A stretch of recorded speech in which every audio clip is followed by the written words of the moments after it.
Big Boss കാണുന്നതിനോടൊപ്പം Kadakkal Dubai mobile shop നൽകുന്ന 14,000 രൂപ വിലയുള്ള ലെനോവോയുടെ ടാബ്ലറ്റുകൾ സ്വന്തമാക്കാൻ ഉടൻ തന്നെ ഈ ചാനൽ സബ്സ്ക്രൈബ് ചെയ്യുക.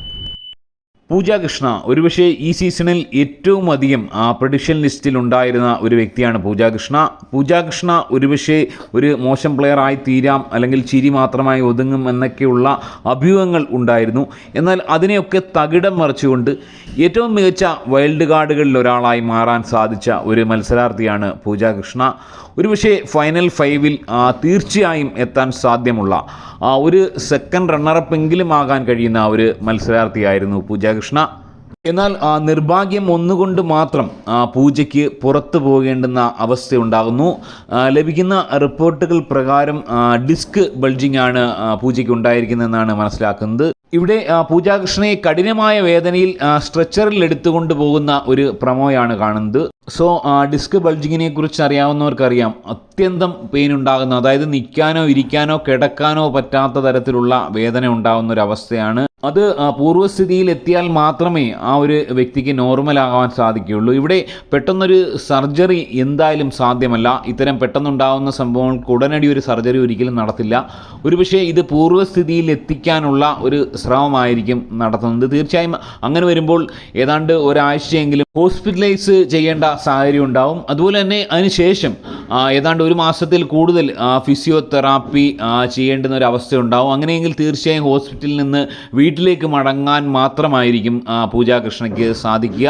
വളരെ നിരാശയോടെ മടങ്ങേണ്ടുന്ന ഒരു അവസ്ഥയുണ്ടാകുന്നു. പൂജയുടെ ഒരു ശരീരഘടനയെക്കുറിച്ച് പറയുകയാണെങ്കിൽ നന്നേ തടിച്ചിട്ടാണ്, ഹൈറ്റിനേക്കാൾ കൂടുതൽ വെയിറ്റുള്ള ഒരു അവസ്ഥയാണ്. തീർച്ചയായും ഇത്തരം ടാസ്കിലൊക്കെ ഏർപ്പെടുമ്പോൾ ഇത്തരം അപകടങ്ങൾ ഉണ്ടാവാൻ വലിയ സാധ്യത കൂടുതലുള്ള ഒരു കുട്ടിയാണ്. സോ തീർച്ചയായും പൂജ കൃഷ്ണനെ സംബന്ധിച്ച് ഫിസിക്കൽ ടാസ്ക് ഒരു വെല്ലുവിളി തന്നെയാണ് ബിഗ് ബോസിൽ. സോ തുടർന്ന് അങ്ങോട്ട് പോയിരുന്നെങ്കിൽ ഇതിലും വലിയ പ്രശ്നങ്ങൾ ഉണ്ടാകുമായിരുന്നു എന്നാണ് ഞാൻ മനസ്സിലാക്കുന്നത്. എനിവേ, കോടതി ടാസ്ക് പോലുള്ള വലിയ ഡിബേറ്റ് ആവശ്യമായി വരുന്ന ടാസ്കുകൾ, അതുപോലെ തന്നെ വലിയ ഗംഭീരമായിട്ടുള്ള ടാസ്കുകൾ ഇനി ഒരുപാട് ബാക്കിയുണ്ടായിരുന്നു. അത്തരം ടാസ്കുകളിലൊക്കെ പൂജയുടെ പ്രകടനം തീർച്ചയായും പ്രേക്ഷകരെ എൻ്റർടൈൻ ചെയ്യിക്കുന്ന തരത്തിലായിരിക്കുമെന്നുള്ള കാര്യത്തിൽ യാതൊരു സംശയവുമില്ലായിരുന്നു. എന്നാൽ വളരെ നിരാശയോടുകൂടി പൂജയ്ക്ക് മടങ്ങി പോകേണ്ടുന്ന ഒരവസ്ഥയുണ്ടാകുന്നു. ഇവിടെ സിജോയ്ക്ക് റീ എൻട്രി കിട്ടുമെന്ന് തന്നെയാണ് സിജോയുമായി ബന്ധപ്പെട്ട ആളുകൾ പറഞ്ഞുകൊണ്ടിരിക്കുന്നത്. ഈ ആഴ്ച സിജോ തിരിച്ചു വന്നേക്കാം. അതുപോലെ തന്നെ സെബിൻ്റെ ഈ ഒരു പ്രമോ, സെബിൻ പുറത്തു പോകില്ല എന്ന് 100% ഉറപ്പാണ്.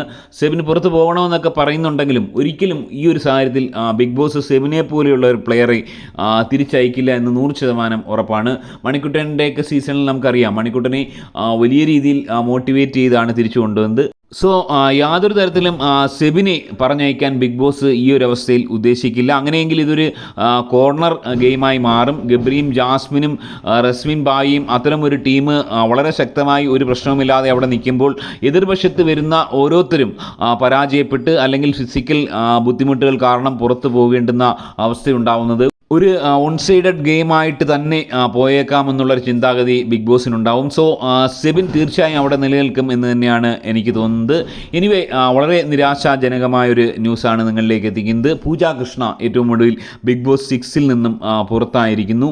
ഇനി ഒരു പക്ഷേ മടങ്ങി വരാൻ ശ്രമിച്ചാൽ പോലും അത് ബിഗ് ബോസിൻ്റെ ഒരു 90 ദിവസം 92 ദിവസമായി പോവും. സോ തീർച്ചയായും ഇനി ഒരു മടങ്ങി വരവ്, ഈ ഒരു ഡിസ്കിൻ്റെ കംപ്ലൈൻറ്റ് 100% കൺഫേം ചെയ്യുകയാണെങ്കിൽ തീർച്ചയായും അപ്രാപ്യമായ കാര്യമാണ്.